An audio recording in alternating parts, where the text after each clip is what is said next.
viewers of Staten Island Community Television, you're watching In the Bleachers, the TV show for the world's most passionate sports fans.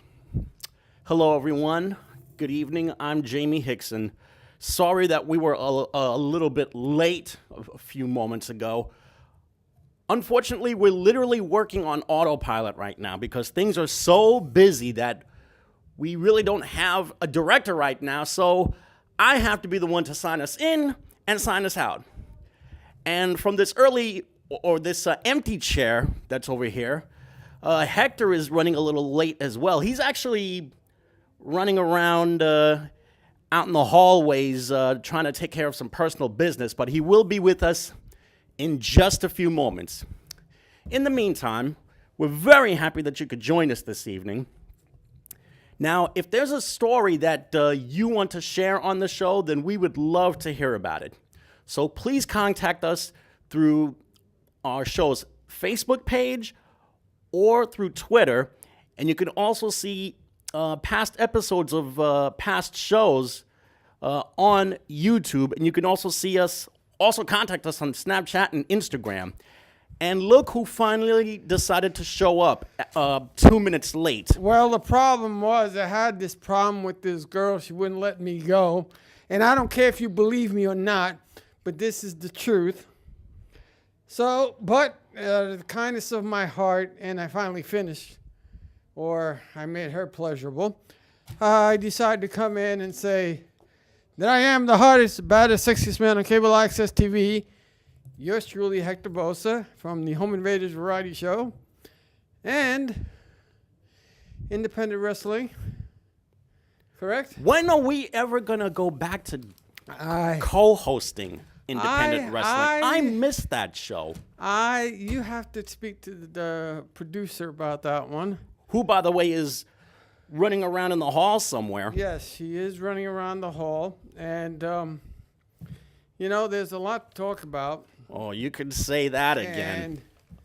And, in baseball, yep. Didi Gregorius, poor Didi. Yeah, unfortunately, Didi wound up tearing some cartilage in his wrist while sliding home during Aaron Hicks' game-winning hit Saturday afternoon, a game that the Yankees won to clinch a playoff spot. So now we do know that at least Didi says that he's doing a little bit better, so he might, emphasis on might, be available for the Boston series at the end of the weekend. Who replaces him? It could be either Ronald Torreyes or Adeni Echevarria, who they acquired in a trade not too long ago. It could be one of those guys. Are they any good? Well, Adeni Echevarria is a really good defensive shortstop. Ronald Torreyes is a guy who's gotten a lot of big hits for the Yankees in the 2 years that he has played with the Yankees. The problem is he hasn't played all that much because he's been spending a lot of time in the minor leagues. Right. Mostly because all of the spots in the infield are taken by Gregorius and now Gleyber Torres and now Miguel Andujar. And the funny thing is, they wanted Manny Machado. Where do you put Didi Gregorius and all them other guys if you get Manny Machado? That's a really good question. That was the thing that was puzzling because, is there that much of a difference between Manny Machado and Didi Gregorius and them other players? About 15 home runs. No, okay. When you compare Manny Machado to Didi Gregorius, the difference is about 15 home runs. But Didi has played great baseball for the Yankees. I mean, he's provided the defense at shortstop. He's provided a lot more power than the Yankees and their fans thought. Right. He's already hit 27 home runs this year. He's already surpassed his record for shortstops from last year. Well, Boston won the Eastern Division Conference. And now we have New York Yankees winning the wild card division. The first wild card. Now we have, as we said last week, Cleveland's in first. Cleveland's already won the Central Division. So that's wrapped up. They're down. So the only drama that's left over is the Western Division, where 4.5 games separate the Astros from the Athletics. The A's can clinch a playoff spot as early as tonight. Their magic number's 1. And you're saying that the A's have the better chance of It's clinching practically the wild spot? It's practically right there for them to clinch a playoff spot tonight. They're Oh, playing okay. at Seattle on the West Coast, and I think that the A's can wrap this up either by today or tomorrow. Now, in the And I'll tell you right now, if I'm the Yankees, the last Watch team I out. want to see is Oakland. Oakland has played some good baseball against them Mm. this year. They've provided power. They've provided really good pitching. The Yankees have to be on their best game if they want to host that wild card game. Milwaukee was on a tear for a while there, too. And they're still on a tear. And just recently, Kristen Yelich hit for the cycle for the second time with the Brewers this year Damn. against the Cincinnati Reds. But Twice he's hit for the cycle against the Reds this year. But there's no chance of them. They can wrap up a playoff spot. They have an outside shot for the Central Division, Did but their Atlanta best chance is the playoff Did spot. Atlanta clinch? Atlanta has already clinched. They won this weekend against Philly. Okay, and Chicago's in first, and then you have Los Angeles and Colorado. Mm-hmm. So who clinches first there? The Western and Division's the going to be Western really Division's tight this really- last week. because And you the have- Dodgers got a really, really big boost over the weekend when they took a series from Colorado. I mean, Pruitt, he's off and on. They want to trade him sometimes, then he gets hot, then they don't You trade mean him. Yasiel Puig? Yeah. They trade him, they don't I don't trade know him. what it They is with trade this him, guy. They don't trade him. They trade him. He's hot and cold. He's like most good I hitters. think that's an understatement. Puig has been somebody who's really frustrated the Dodgers and their fans for about 4 years now. All that power, all that talent, such a great defensive player, but he seems to be the kind of kid who wants to march to the beat of his own drummer. Well, I don't blame him. The thing is, he's got to show that he's the player that he can do that. Mm-hmm. Because if you don't show that you can do that, because all great players can do that. Reggie Jackson can do it. A lot of other people can do it. Yeah. Rod Carew can do it. Anybody can do it as long as you're a dependable hitter and you're reliable at most of the time. But you have that Western Division now. Who do you think clinches the wild card in that division right now? In the West, I still like Colorado, and I really like the Dodgers to be win the first. Western Division. I think quite frankly, the Dodgers are the better team. So it's They've gonna got be- better pitching. They've got a really dangerous batting order, whereas Colorado has the pitching this year, but seems to have only one or two guys that could really carry a batting order. So who now does Colorado? Who does Colorado play? If it stands the way it is right now, if it stands the way Well- it is right now, First and foremost, and I'm going to check this on my MLB app right now. because you have them at Chicago, you have Milwaukee 2.5 back, which isn't bad, and St. Louis is 4.5 games back. The Rockies are hosting the Phillies for the So- for a 3-game series this week, and then the Dodgers. Let's see, the Dodgers have the Diamondbacks for I think a 3-game or 4-game series. Yep, it's a 3-game series, and the Rockies have the Phillies in a 4-game series. So The Phillies have already been eliminated, and they're practically a 500 team, but they're still going to have something to play for because they were in the race for a time this year, and they're going to want to try and finish strong. Well, They're Phillies still are the- 9.5 back. Well, Yep. let's put it that way. And the Mets are 15 back. There's no Those chance. And two Miami just is want to 25. play out the string. But right now, the team that's probably the hottest at this rate is St. Louis. St. Louis is doing it with pitching, and they're getting really, really big hits Do you have from their batting order. Do you have any is something good coming out of New York Mets eventually? Eventually, yes. What can you see in the future of next year? Since we Jacob have to- deGrom, Noah Syndergaard, Zach Wheeler. That is a trio of pitchers that the Mets can go to win big games down the road. They just need a 4th and 5th starter. Whether it's Steven Matz, Steven Matz was a major disappointment this year, and he was a disappointment last year. Last year, he was hurt the majority of the time. This year, he was a big-time disappointment. As far as Jason Vargas is concerned, they gave him a pretty handsome contract, even though it was just for 2 years. At least he's been able to finish a little bit strong. He's been able to raise his record to just 3 games under 500, but there's still the matter of the bullpen. The Mets have got to reconstruct that bullpen. And who's going to be their closer? Is it going to be Robert Gesellman, or is it going to be somebody else? Do you think that they will make any type of trades, or do you think they'll just stick with what they have and grow? Do they have anybody good on the team anymore? That you have? You mean as can far look as forward- position players are concerned? Position players. I mean, do they have something to look forward to? Oh, yeah. Next year? Michael Conforto has been their best slugger this year. I mean, he's missed time because he's been hurt as well, but he's already shown that now that David Wright is officially And going to McNeil, retire. too. Yeah. McNeil and Jeff Conforto. McNeil, who's been their second baseman for the last 40 or 50 games, he has gotten one big hit after another every single other at bat. He's been a 300 hitter in his short time. So that's a strong possibility. Maybe they'll make him the everyday second baseman. I'd like to see him hit for a little bit more power, because we always want to see our second baseman get a little bit of power every now and then. But from what we've seen of McNeil so far, he's been wonderful. He's been putting contact on the ball. He's played really solid defense. He's done everything that the Mets have hoped for. Do you think Gary Sanchez is going to be the problem for the New York Yankees catching-wise? Well, is he going to be the problem? Well, defensively, he's been a major problem because he's committing a lot of passed balls behind the plate. Whereas Austin Romine hasn't been able to hit as much as Gary has, power-wise, but at least has been able to call games and also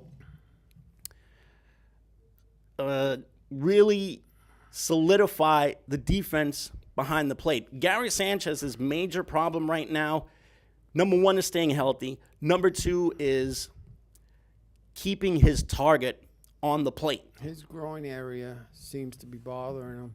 Yeah. So that's something else. But, I'm glad to see that baseball is coming alive again. Mm-hmm. It's good to see, as a Yankee fan and also as a Met fan and a lot of teams that I like, you would just want to see a Subway Series again, even though some people still don't like the Subway Series because, God forbid, the Yankees beat the Mets again, then the Mets will never hear it again. That they'll always. Well, you never know. From the true Met fans, because there are some Met fans out there that'll go crazy. I've heard from some Met fans that they'll go, "We do not want to play the Yankees because if the Yankees win, then they got something to hang over our heads, like they did already." The Mets actually played pretty reasonable against the Yankees in the regular season. They were a 500 team against them. Now, I was wondering, if the Yankees were in the National League division and the Mets were in the American League, do you think they would do well if they switched? That is a good question. If they made the switch to the American League, I think they would be able to handle the batting order because they've got those 3 stud pitchers that could really handle guys in that American League like Jose Altuve and Mookie Betts, guys who have been really dynamic the majority of this season. And here's something you don't see anymore: small ball. Yeah, You don't see small ball anymore. they will not use small ball as much as at least 15 years ago. They won't use small ball because if you're they ahead think, of you, they're the hit. Yeah, they want to see guys swinging the bat. And I like when they do the rotation, Yeah, like the way they did with Dave Kingman, and you was hoping and praying that Dave Kingman could just bunt the damn ball down. Dave Kingman base. couldn't spell bunt if he tried. There were a lot of people that they did the shift on, and no matter what they did, the guy still hit the ball. Mm-hmm. He found a way to get a hit. So Yeah. it doesn't matter, shift or no shift. But so you're saying right now that it's going to be who against who now? It's going to be Yankees versus who? For the wild card, it's looking more and more like Yankees versus Oakland, and I think it is going to be Yankees versus Oakland because Yankees versus Oakland. the Yankees prefer to play Oakland in the Bronx, though. They do not want to go to Oakland. And then after that, what happens? Let's say the Yankees win. They have to play the Red Sox. Okay, let's say. And Houston would have to play Cleveland. And let's say Oakland wins. Still have to play Boston. And Houston will play Cleveland. Okay. Who do you think's got the best? Who do you think's actually going to make it in the American League? Boston's the hottest team right now. Yeah, Boston's smoking hot right now. But this is the playoffs now. This is the regular season. Playoff season is open to anybody now. I think the Red Sox can win it with their batting order. I think Houston is more complete. Cleveland, I think, is also a complete team as well. In fact, I think they have a real dynamic starting pitcher, Corey Kluber, who's just been lights out for the majority of the season. The Yankees, I think, can win it with a 1-2 punch of J. Happ and Luis Severino. Masahiro Tanaka, I think, can be counted on for a short series as well. In fact, if the Yankees were to beat Oakland in that wild card game and play the Red Sox, I think the Yankees' chances would be really, really solid. Look who it is. I spotted someone. I spy with my little eye, and look who it is. Say it, Jamie. Yep. The fabulous Just sneaking into the other side of the glass, our longtime friend, Ro Robertson. Rumble Rose, we like to call her. Yes, Rumble Rose. Not playing any more games anymore. Not the Facebook queen anymore, but she's there. She passed the mantle over to somebody else. Yes. Her associates is more important since she's going to CSI. And other people claim they went to college. You know. Yeah. People. He who shall not be named said he went to college, but to take the GED test. But I'm not going to say any more names after that. But you know what? If there's any calls that want to come in, call in. It's, 727? Yeah, we are taking phone calls still in case you want to chime in at 718-727-0143. Yes. You can even contact us right now on instant message through Facebook as well. Better to call us so we can hear your voice. So, you know, there's the phone. Eventually, Rosanna Robinson will find it. Ro is afraid to answer the phone because it's been so long since she's worked the phones over here. It's okay. Don't worry about it. And You know what? This is a classy show. If you're unable to get through to the show, then definitely message us through Facebook right now because we would love to hear from you. Okay, you know, do you believe that there is a lot of things going on in basketball? Yeah. They officially started training camp. Yes, and we have so much to look forward to because, you know, LeVert, the guy from the Nets, LeVert. Karis LeVert, yeah. LeVert, does he have a chance at making the team? I think it goes without saying. I mean, his spot on the team is not an issue.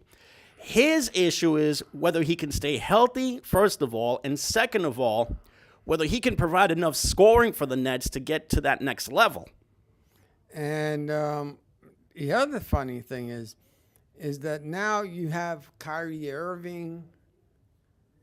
Do you get him on a trade?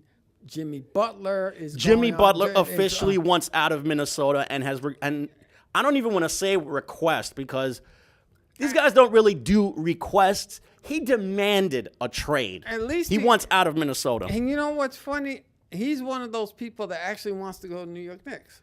He already gave a list of 3 teams that he would accept a trade to. It would be the Knicks, the Nets, or, believe it or not, the Los Angeles Clippers. Yeah. I would have thought that he would have wanted to work with LeBron on the Lakers, but he did not list the Lakers on his preference of teams. You know what? I don't think that you have to watch out if you can sign him or not because he wants a max contract. And as it turns out, those 3 teams are not the only ones that are being rumored to go after him. Philadelphia wants him too. The Sixers want him. Yeah. The Raptors want him. Right. The Heat want him. The Heat want him, yes. The Cavaliers want him as well. Yes.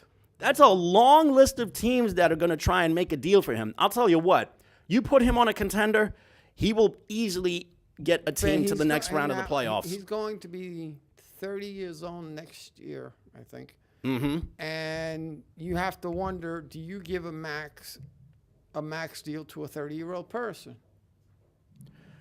Well, as far as the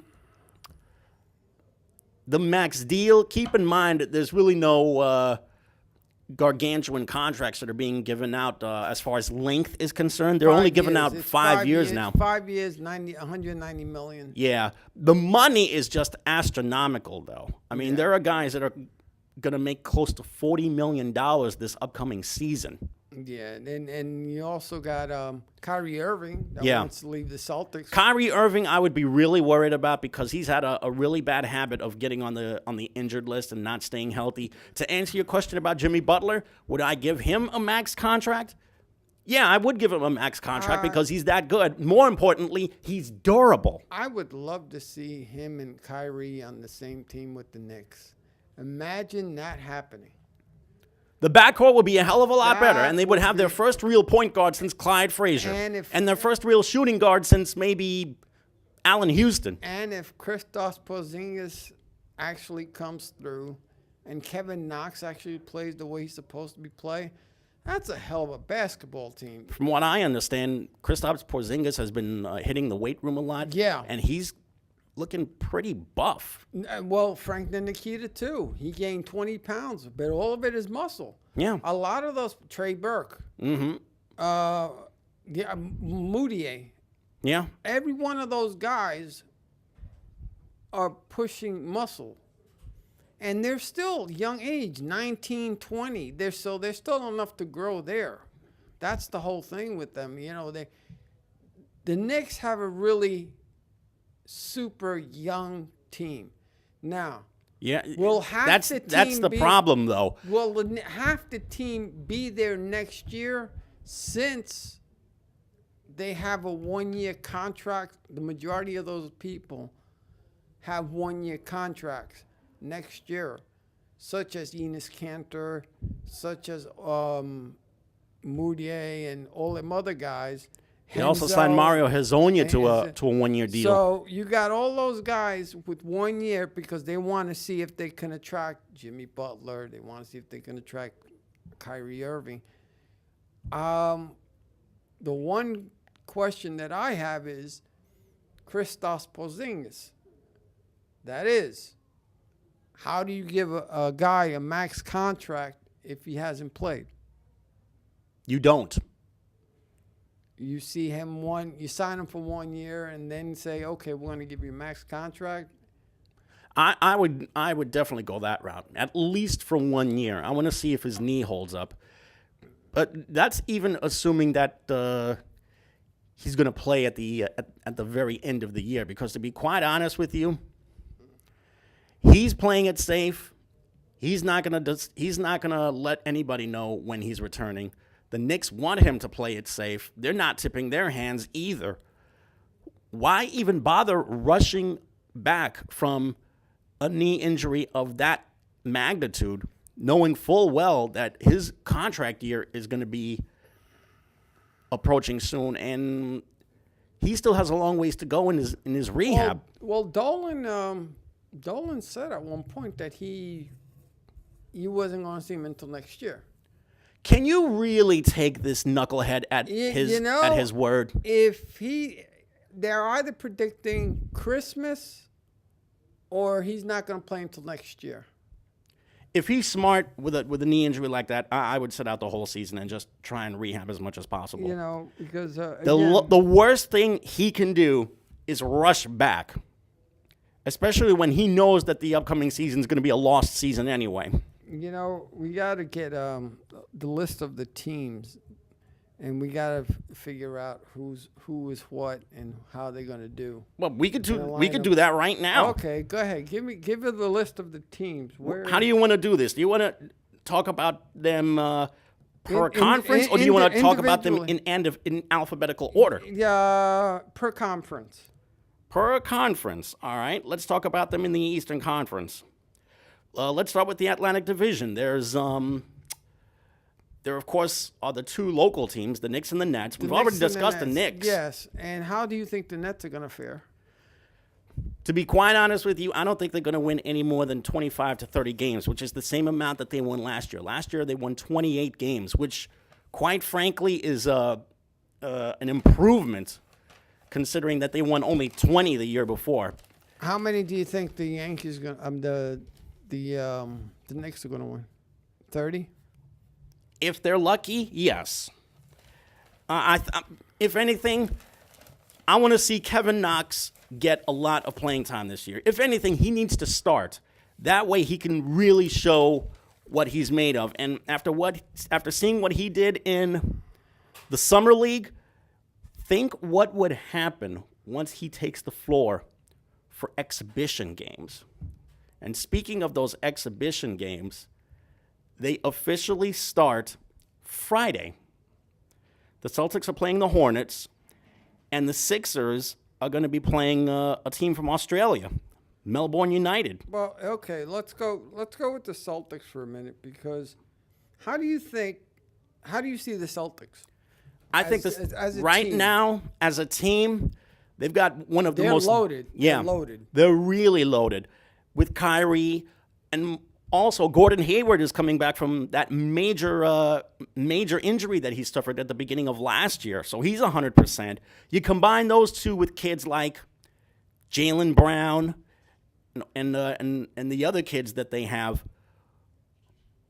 Don't be surprised if you see the Celtics go to the NBA Finals this year.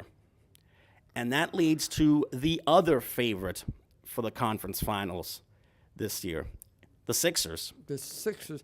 Well, you know, I got them in alphabetical order. Mm-hmm. So let's go that route. The Sixers. Atlantic. Let's go this route for a second. Atlanta Hawks. What do you think of them right off the bat? I really like the draft pick that they made, getting Trey Burke from Oklahoma. Other than that, they did a whole lot of rebuilding. They traded away Dennis Schroeder.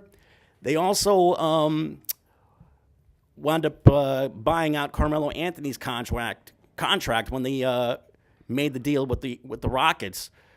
This is practically one big rebuild for them. It's going to be Trey Burke and Trey Young, I should say. Yes. Trey Young from Oklahoma. It's one big rebuilding process for the Hawks. I don't see them contending for at least another 5 years. How do you see Charlotte Hornets?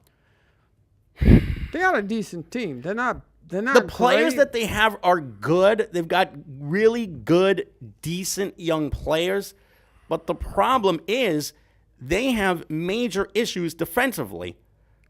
And it's not like they're a bunch of scrubs either. I mean, they signed Tony Parker to give them some veteran leadership. Right. They also have Marvin Williams and Cody Zeller, who are a couple of really good veterans. Kemba Walker, there's the issue of whether Kemba Walker is going to remain with the team all of this year or not. Yeah. Malik Monk, who was their number one pick from last year. That was another one that the Knicks almost got last year, too. Mm-hmm. Nicholas Batum, Bismack Biyombo, Devontae Graham, who was their number one draft pick from Kansas. I think he has a chance to be a really, really good player in this game. The players that they have are good. The question is whether they can put it together. And also, they wound up drafting Miles Bridges from Michigan State. Yeah, or acquiring his draft rights anyway.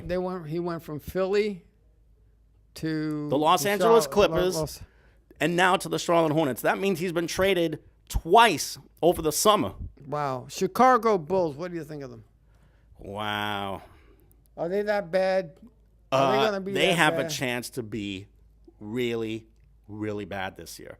And they made one pretty important signing for them, and that's getting the Chicago kid, Jabari Parker, from the Bucks. And they also have the number 1 draft pick, Ryan Arcidiacono, the Villanova kid who won a national championship last year. And they also have Wendell Carter Jr., another kid who they drafted number 1 out of Duke. That's 2 really solid draft picks that they wound up making, that they can go along with Chris Dunn and Zach LaVine if he has his good health with him, because So Zach you're LaVine has a saying- really, so really bad knee injury that he's still trying to come back So from. you're saying that they'll probably be in last place or second to last place? My guess is they're going to be a last place team this year. Okay, Dallas Mavericks. Dallas, get this, Dallas actually has Giannis Antetokounmpo's brother, Kostas Antetokounmpo, who's a string bean of a power forward at 6'11", 195. I mean, granted, he's not going to maybe make much of a difference, but it's really intriguing to see another one of Giannis's brothers make their way into the NBA. Well, of course, one of them was with the Knicks at yeah, some point. Thanasis Antetokounmpo. Exactly. He was It was not bad. He wasn't that great. He but was wasn't never, that bad. quite frankly, he was never given a fair shake by the Knicks because they kept him in Westchester all this time. Right. Now he's playing over in Europe. Okay. As far as what the Mavericks, Yeah. what their prospects are, they might have the most quietly great young rookie in the game now, Luka Doncic. You gotta hurry it up. And there's also Dirk Nowitzki, who's now signed on for his 21st season. Other than that, don't expect them to really do much. They also signed DeAndre Jordan to be their center. Do you see them in the playoffs? No, definitely not a playoff team this year because, quite frankly, I think there's just not enough shooting from them to try and get to that next level. Denver Nuggets. Denver is going to be really dangerous this year. They've got a plethora of guys. Will Barton, Malik Beasley, Richard Jefferson, they signed over a year ago to give them veteran leadership. Jamal Murray is another great young guy. Michael Porter Jr. was the kid that nobody else would even touch. They wound up drafting him number 15. He already underwent a major surgery. We don't even know if he's going to be playing this year. Yeah, and that's one thing. He was going that the Knicks should have drafted him. The Knicks should have drafted him. And you know what? If the Knicks would have drafted him and he would have had a back problem, the Knicks would have been scared. Yeah. And everybody wanted the other guy. Mm-hmm. But I forgot his name. Beasley. Is it Beasley? No, it wasn't Beasley. It was somebody else. But, yeah, I know. It was Mikal Bridges. You're Mikal Bridges. So there you go. And the Nuggets also signed the veteran journeyman Isaiah Thomas to be their point guard. So this could probably be the year that the Nuggets take that next step into the playoffs. You think they could actually have that push to? I think they really have a push this year. Yeah. Detroit Pistons. Well, Detroit also has a plethora of young guys in there as well. Bruce Brown, Reggie Bullock. They also made a deal to get Jose Calderon to be a backup point guard. Blake Griffin, of course, was traded to the Pistons last year, so they're going to look for him to be the star for them. How do you think they're going to do? Do you see them in the playoffs, or do you see them in the middle of the playoffs? In Quite frankly, I think they're teeter-tottering between playoffs and flash in the pan. And they also drafted Kyrie Thomas from Creighton to be a scoring threat coming out of the backcourt. But in order to do that, I think the Pistons need a much better point guard than Reggie Jackson. And that's what they're really missing right now. Golden State Warriors, that's the creme de la creme. I think that goes without saying. Do they have any holes? No weaknesses, no nothing. You just expect them to go to first? If there is a weakness that we should know about, it's probably backup center, because they lost JaVale McGee to the Lakers, which was a pretty smart signing on their part. But they made up for it in getting DeMarcus Cousins. So now DeMarcus Cousins is going to be the everyday center for them on a 1-year deal. This is the Warriors' year to win that third straight title in fourth and fifth years. I don't think, to be honest with you, I don't think there's anybody in the Western Conference, much less the Eastern Conference, that can stop them. Cleveland Cavaliers, they don't seem to have a chance, do they? Somebody picked them to win 30 games this year, and now they're rumored to probably get Jimmy Butler. They did get a really flashy point guard, Colin Sexton from Alabama. Right. Other than that, they just don't have that much. I mean, they gave Kevin Love a max deal. Larry Nance Jr. is still in the equation. J.R. Smith, Tristan Thompson, Kyle Korver is still around. George Hill is still around. Sam Decker, they also made a deal for. I mean, I think they'll play hard, but not having you-know-who there is going to really cost them. Houston Rockets. Houston has a chance to be really good this year, even though they did make the mistake of getting Carmelo Anthony, who I think is going to be a major disruptor for their offense. Maybe not. Maybe that's the team that he needs to be, because he doesn't have to carry the team. But at the same time, he made it loud and clear he did not want to have to come off the bench either, and he may be forced to have to come off the bench this time. At this point in time, he said that, if I remember seeing it correctly, he says he wouldn't mind coming off the bench. But if you're going to sign to a team, you have to be a team player. Yeah, well, he better be a team player because that is James Harden's team right now. Because there goes Mike D'Antoni once again, the man that he had to battle with. Yeah. So, that's the relationship that you got to figure. Mm-hmm. Indiana Pacers. They're probably the third best team in the Eastern Conference right now.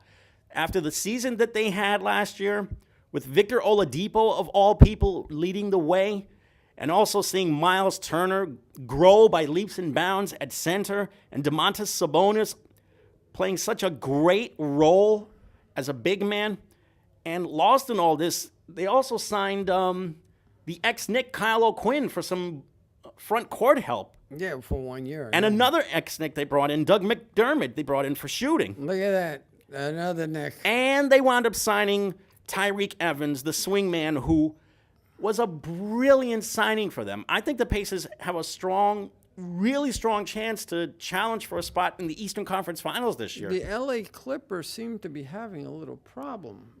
You think? I mean, not only do they trade Chris Paul, they trade Blake Griffin. DeAndre Jordan couldn't wait to leave. He's now in Dallas. What could they possibly have going for them right now? I mean, it's not like they don't have... What is Mark Cuban thinking? What's Mark Cuban thinking? He's thinking he wants a big man to try and clog the middle. And here's the thing. I think he was up for allegations of there was a lot of problems with the Mavericks involving sexual misconduct all over the organization. And they just recently had a press conference about it.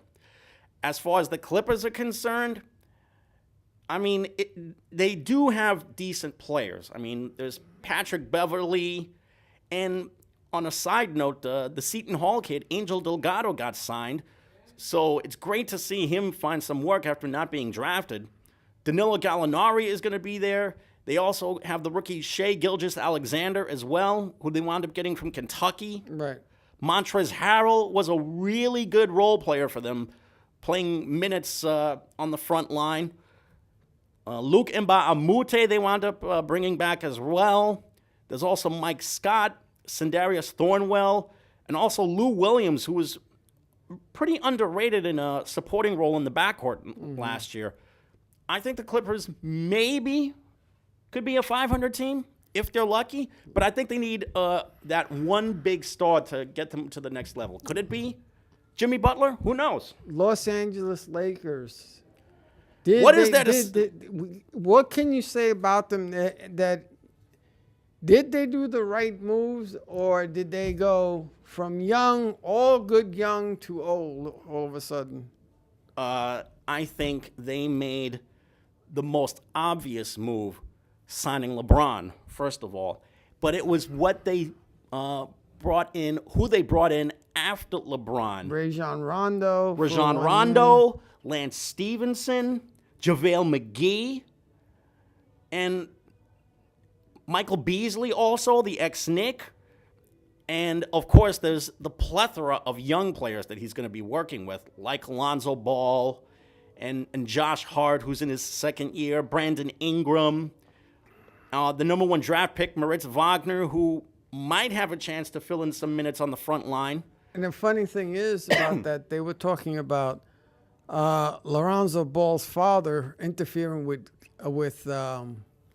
LeBron, because now that it's LeBron's team now. You want to know something?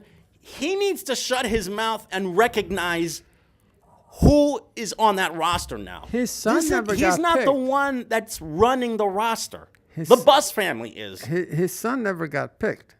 No. The second son never got picked. And nor should they have been picked. They're not ready. They're not even close to being ready. Memphis Grizzlies. Where do you see them? At the bottom of the totem pole. Oh, geez. I'm going to tell you right now. Okay.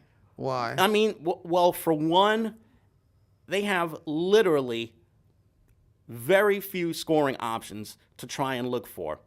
I mean, they do have a potential star in the making, Jaren Jackson Jr., whose father played for Georgetown and won a championship for the Spurs many years ago.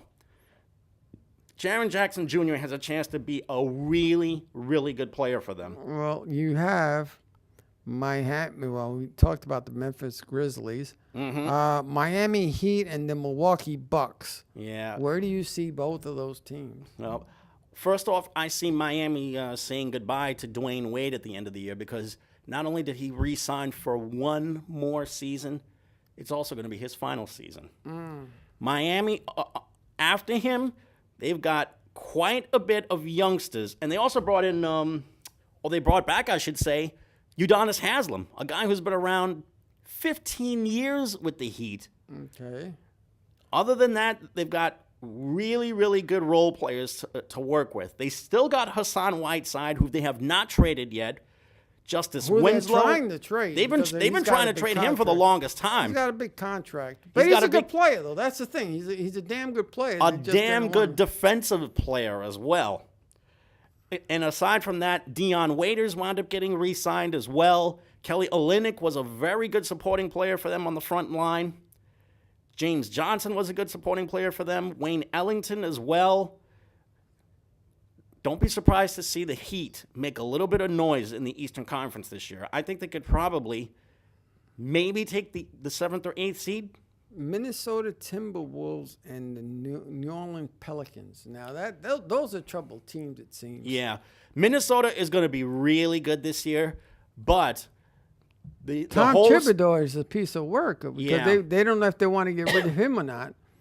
And Tom Thibodeau has already made it loud and clear he does not want to trade Jimmy Butler. First of all, it's not his choice. It's Glenn Taylor's choice. Glenn Taylor runs the Timberwolves. Correct. And it's a real shame, too, because Jimmy Butler would have probably put them into the next level as a team. But after him, there's still Karl Anthony Towns, who I think is going to be great. He signed for max contract. Got himself a max contract. $190 million. Let's see him grow up a little bit. That was Jimmy Butler's problem with some of the young players there. His problem was that the young players were probably a little too full of themselves. The Pelicans had actually a good chance with DeMarcus Cousins and I forgot the other guy's name. But they had Anthony Davis. Where do you think they wind up? It's interesting because when DeMarcus Cousins got hurt, the Pelicans were actually a better team. They ran the ball faster? They ran the ball much faster, and they ran it through Anthony Davis. Okay. So now that he's gone, and it's Anthony Davis's team, this could be a really good chance for some of the young kids to really star along with them. And they also signed Jahlil Okafor, the ex-Net, for some backup help. And they also brought in Julius Randle from the Lakers for a little bit of help. We already talked about the New York Knicks. Mm-hmm. They have a young team. Where are they going to go? A lot of young players to speak of on the Knicks. Where are they going to go considering what, do they have a shot at the playoffs? No. Maybe. No. Considering how the Eastern Division is, if they do get in, it'll be at 8th place and they'll be eliminated the first round. If they do, but I don't see them, but I have to see them play and who makes it, because you never know who can get hurt and so on. But Oklahoma Thunder. Oklahoma City has re-signed Paul George, so now it's going to be him and Russell Westbrook for the long term to try and lead Thunder into the next level. And the Magic. Orlando's got a lot of young players that they're gonna try and showcase down the road. Probably the most celebrated of those young players, Mo Bamba. Yes. The kid from Harlem who played 1 year at the University of Texas and is hoping to be the next great center to play in the NBA. You know what the problem with being that tall is? The fact that they don't call the fouls that they're supposed to. Mm-hmm. You know, he's a tall dude. He's supposed to get the fouls, but they're not calling the fouls, because I know Mutombo should have gotten fouled. He should have been on the line a lot of times, but they never call the foul on him. And one other thing with the Magic is they gave Aaron Gordon a max contract, so he's under control for the next 5 years, which means he's going to have to be looked upon, whether he likes it or not, to be the guy to lead the Magic out of the doldrums and into the playoffs now. We talk about the Sixers. Quickly, let's talk about the Sixers. What's going on with them? What isn't going on with them? The process is working for them. They are one of the best teams besides Boston. I think they might be the second. I think they're the second best team in the Eastern Conference right now, with Joel Embiid just playing like a beast in the middle. Markelle Fultz is back, healthy once again. Right. Ben Simmons is healthy, and they added quite a few other kids to the fold, and also they wound up re-signing J.J. Redick to be their starting shooting guard, so he's been brought back. Phoenix Suns, Portland Trailblazers. Phoenix has got a whole lot of young players going for them. Can they make it, though? No. Phoenix has a young plethora of kids. One of which is the number 1 draft pick, DeAndre Ayton, right, who has the chance to be the Rookie of the Year this year. Other than that, it's their star, Devin Booker. Right. I mean, he had a 70-point game last year, and he's going to be looked upon to be probably the next great NBA star. Now, Portland Trailblazers. Portland, I don't even know what to make of Portland. I mean, they've got good players.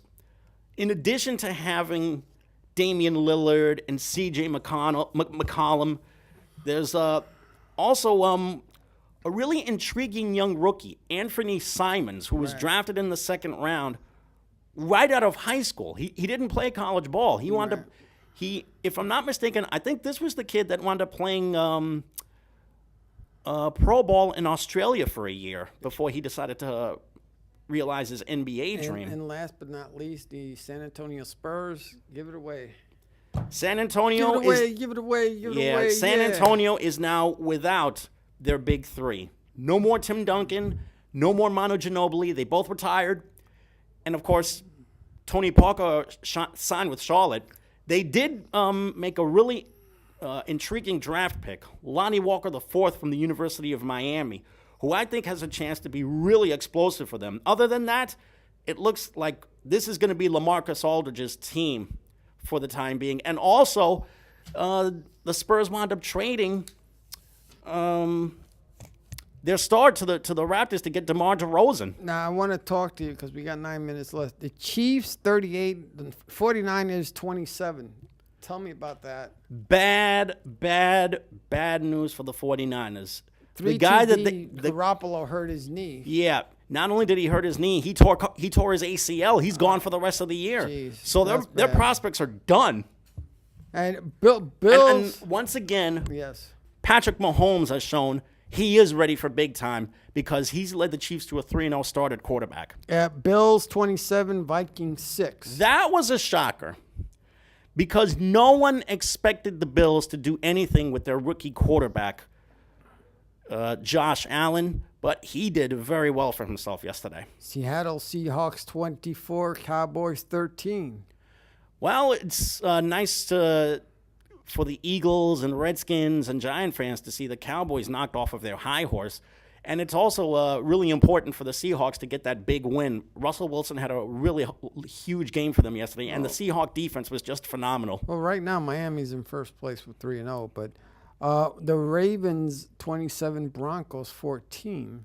Huge statement win for the Ravens, especially after the disappointment of last week. Bears 16, Cardinals 14.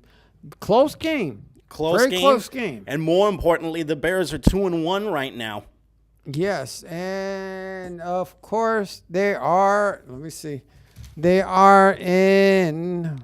I'll figure it out when I see it. Well, anyway, the Bears are Cleveland. Well, anyway, let's go down the list anymore. The Bears. Okay, Rams 35, Chargers 23. The Rams are just phenomenal.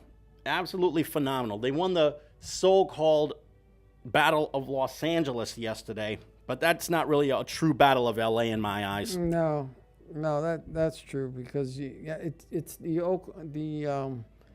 Los Angeles. The Oakland? No, it was the Oakland Raiders. They used to be the San Diego Superchargers. Yeah.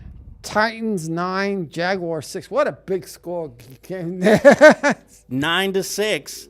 Well, this is a big win for the Titans. I mean, even in spite of the final score, they really needed this one in the worst way because they were off to a really horrible start. Tremendous defense both ways by each team. Eagles 20, Colts 16. Big win for the Eagles, especially after stubbing their toe against the Jags last week. Dolphins 28, Raiders 20. The Dolphins have surprised some people this year. I mean, again, their being quarterback in first place. Being in first place, and more importantly, Ryan Tannehill is actually playing well. And New England, believe it or not, is in third place. Believe it, with a 1-2 record. Yeah, exactly. Panthers 31, Bengals 21. Big win for the Panthers last night, and I think you can look no further than Cam Newton throwing for 2 touchdowns. I mean, he didn't put up eye-popping numbers, but this was Christian McCaffrey's game. He had 184 yards rushing in this game. He was the star of the show. Washington 31, the Packers 17.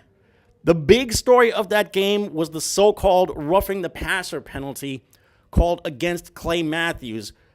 He sacked the quarterback.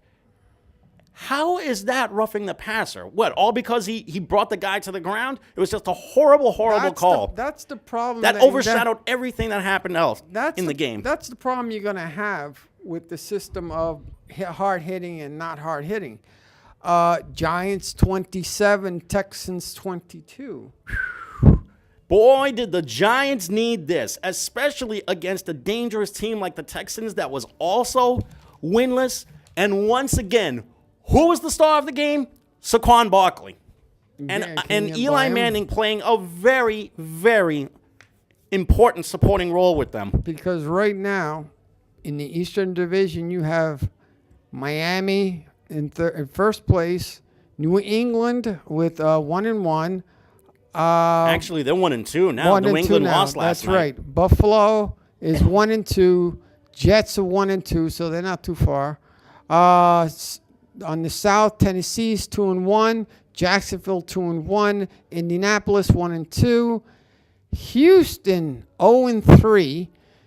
In the North, Cincinnati 2-1. Baltimore 2-1. Cleveland 1-1. Pittsburgh 0-1. In the West, Kansas City 3-0. Denver 2-1. Los Angeles Chargers 1-2, and the Oakland Raiders 0-3. In the Eastern Division, you have Washington at 2-1, Philadelphia 2-1, Dallas 1-2, Giants 1-2. Mm-hmm. In Tampa Bay, you have 2-0, New Orleans 2-1, California 2-1. You mean Carolina? Carolina 2-1. Atlanta 1-2. In the North, Chicago Bears. Good Lord, 2-1. Whoever thought of that one? Green Bay at 1-1. And Minnesota at also 1-1. Yep. Detroit 0-2. Actually, Detroit's 1-2 now because they beat New England last night. Okay, because that's. And then in the West, you have Los Angeles Rams 3-0, Seattle 1-2, San Francisco 1-2, and Arizona 0-3. Who do you think is going to actually ruffle the feathers and actually come from last place to first, or actually be in contention in any of the league? Who has a chance to maybe? Because these are bad overcome records, some things right now. now. New England, by far, I think, has a chance to overcome the slow start that they have. I also think Houston has a chance to overcome the slow start that they have because they're better at quarterback this time. Pittsburgh seemed to always run slow and then somehow make it in the middle. They always do that as well. How do you see the Giants and the Jets? For the rest of the season? Well, it's funny you mentioned the Jets because they became the first L for against the Cleveland Browns since December 2016. Wow. Okay. And I think it's a coincidence. Does that say it all? Oh, yeah, that says it all. And I think it's just a coincidence that when Tyrod Taylor got hurt, Baker Mayfield replaced him at quarterback and was dominating out there. He took control of the offense. He even pulled off a trick play in which one of his receivers threw him a touchdown inside the red zone. And now Baker Mayfield is going to start at quarterback for the rest of the season, which is what they should have done the first 2 games of the season. Go ahead. You got the... Speaking of football, there's a really great story coming out of Moore Catholic. And it's in regards to their gruesome twosome of Deontay Jackson and Teddy Cushi. Jackson is 6'7", 340 pounds. That's a boy that can actually make it oh boy. Oh, there are colleges that are probably salivating at this kid, right? Looking at this kid right now. You know they're looking at him. And Teddy Cushi, 6'6", 330. If these kids don't get scholarship offers anytime soon, I'll be shocked. Tiger Woods comes out finally of nowhere. Won a tournament for the first time in forever. The man comes out of nowhere and blesses us with a win. Let me ask you something right now. Who is the hottest college football team right now? Alabama. Alabama? By far. By far. What's wrong? What's up with them? They've got probably the best we got a minute young left. I just quarterback right now that probably could also win the Heisman Trophy this year. Wow. And if I can just get his name. Well, who are your top 3 right now so far in college? As far as we'll the top talk 3 about right next now, week, but next month. Well, the if you want to go by the Associated Press, yes, the top 3 are Alabama, Georgia, and Clemson. Well, ladies and gentlemen, my name's Hector Bosa, the hardest, baddest, sexiest man on cable access TV. You can watch me on Sundays, 11 p.m. At the Home Invaders Variety Show. And if you want to look at me at the Home Invaders Variety Show.com. Jamie, take it away and say your last piece. We just want to say thanks to everyone for watching us tonight. Thanks to Ro for paying us a visit and just gracing us with her presence and visiting us. And thanks to you guys for watching at home. And thanks to Kenny for sneaking in to take over on the other side of the glass. For everyone here, I'm Jamie. I'm Hector. Good night, everyone. All right.